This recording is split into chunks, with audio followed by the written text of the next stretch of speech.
पहले तो देश की सरकार बनेगी 24 में और उसके बाद झारखंड में भी बीजेपी के नेतृत्व में सरकार बनेगी। 5 राज्यों का जो चुनाव हो रहा था इसको सेमीफाइनल बताया जा रहा था कि 2024 का सेमीफाइनल है। अब मैं उन्हीं के बात को मान लेता हूं कि चलो भैया यही सेमीफाइनल है, फाइनल में आएगा तो मोदी। अब 2024 में देश की जनता मोदी जी की गारंटी पर भरोसा या आभार प्रकट। मोहब्बत की दुकान जहां से शुरू हुआ था वहीं तक सिमट कर रह गया, इसके पीछे कोई खास वजह आप देखते हैं?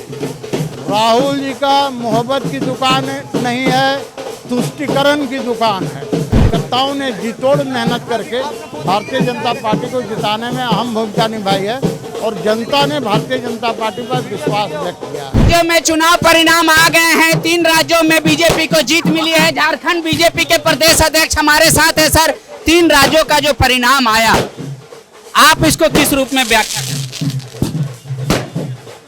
कि देश के प्रधानमंत्री आदरणीय नरेंद्र मोदी जी के गारंटी पर 3 राज्यों की जनता ने आभार व्यक्त किया है, भरोसा जताया है। अब 2024 में देश की जनता मोदी जी की गारंटी पर भरोसा या आभार प्रकट। लेकिन एग्जिट पोल के बाद थोड़ा सा बाबूलाल जी को डर लग रहा था। नहीं, हम तो कभी भी डरे नहीं। हम लोग तो उस मंत्र को हार में ना जीत में किंचित भी ना भयभीत। अच्छा, ये जो परिणाम आया है इसका कोई असर झारखंड पार्टी के तमाम कार्यकर्ता और हमारी राष्ट्रीय नेतृत्व और खास करके देश के प्रधानमंत्री नरेंद्र जी मोदी जी के नेतृत्व में तीनों सभी देश में चुनाव लड़ा गया। जब छत्तीसगढ़ में सरकार बनी है बीजेपी की, झारखंड में भी बनी है, आपके लिए ये सुखद है? अरे छत्तीसगढ़ से झारखंड की कोई नहीं, लेकिन हमने कहा कि पहले तो देश की सरकार बनेगी 24 में और उसके बाद झारखंड में भी बीजेपी के नेतृत्व में सरकार बनेगी। क्या माना जाए, लेकिन एक संशय है कि 3 राज्यों में कौन मुख्यमंत्री होगा ये संगठन अभी सब पार्टी तय कर लेगी, कोई वो बड़ी समस्या नहीं है। झारखंड पे इसका कोई असर होगा इन 3 निश्चित रूप से झारखंड में भी खुशी का माहौल है। हमारे साथ सीपी सिंह जी हैं।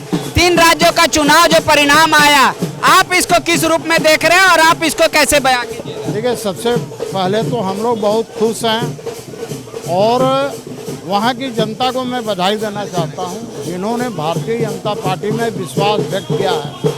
और साथ ही हमारे देश के आदरणीय प्रधानमंत्री जी हैं, गृह मंत्री हैं, अमित शाह जी हैं और वहाँ के कार्यकर्ताओं ने जी तोड़ मेहनत करके भारतीय जनता पार्टी को जिताने में अहम भूमिका निभाई है और जनता ने भारतीय जनता पार्टी पर विश्वास व्यक्त किया है। 5 राज्यों का जो चुनाव हो रहा था इसको सेमीफाइनल बताया जा रहा था कि 2024 का सेमीफाइनल है। अब मैं उन्हीं के बात को मान लेता हूं कि चलो भैया यही सेमीफाइनल है, फाइनल में आएगा तो मोदी। लेकिन एक बात है कि वहाँ 3 राज्यों में अभी तय नहीं है कि कौन मुख्यमंत्री होगा। कलेक्टिव रिस्पॉन्सिबिलिटी की बात चल रही है, क्या ये संगठन की कमजोरी है? कोई कमजोरी नहीं है। भारतीय जनता पार्टी ने बहुत सोच समझकर रणनीति बनाई है और उसी का परिणाम है कि 3 राज्यों में ये रिजल्ट आया है। मोहब्बत की दुकान जहां से शुरू हुआ था वहीं तक सिमट कर रह गया, इसके पीछे कोई खास वजह आप देखते हैं? इसका मोहब्बत की दुकान राहुल जी, कांग्रेस पार्टी का। राहुल जी का मोहब्बत की दुकान नहीं है, तुष्टिकरण की दुकान है। अब इसका कोई असर पड़ेगा झारखंड में? क्योंकि देखा गया जब छत्तीसगढ़ में भाजपा की सरकार बनी है, झारखंड में भी बनी है, तो आप तो खुश होंगे। अरे क्यों नहीं खुश होंगे, और इसका असर क्या पड़ेगा ये यहाँ के जेएमएम कांग्रेसी लोगों से जाके पूछे तो ज़्यादा आपको बेहतर होगा। लेकिन यहाँ पे तो आज लड्डू बट रहा है, आपको शुगर है फिर भी खाइएगा लड्डू आप? अरे काहे नहीं खाएंगे भाई, खुशी में खाने में कोई दिक्कत नहीं है। देख लीजिए, सीपी सिंह जी बेहद उत्साहित और खुशी हैं, कह रहे ये जीत है, ये जश्न है, मोदी की गारंटी पर जनता की मोहर है। और ये प्रदेश कार्यालय के बाहर का नज़ारा आप देखिए किस तरीके से रंग गरी, गुलाल, अबीर और पटाखे एक साथ छूट रहे हैं। दरअसल बीजेपी कह रही है, आज मान भी लेते हैं कि ये 24 का सेमीफाइनल है, जो इन्हें सेमीफाइनल बता रहे थे। नतीजा क्या है वही लोकसभा का भी नतीजा होगा। शुक्रिया। The follow-up.in. Like, share, and subscribe. www.thefollowup.in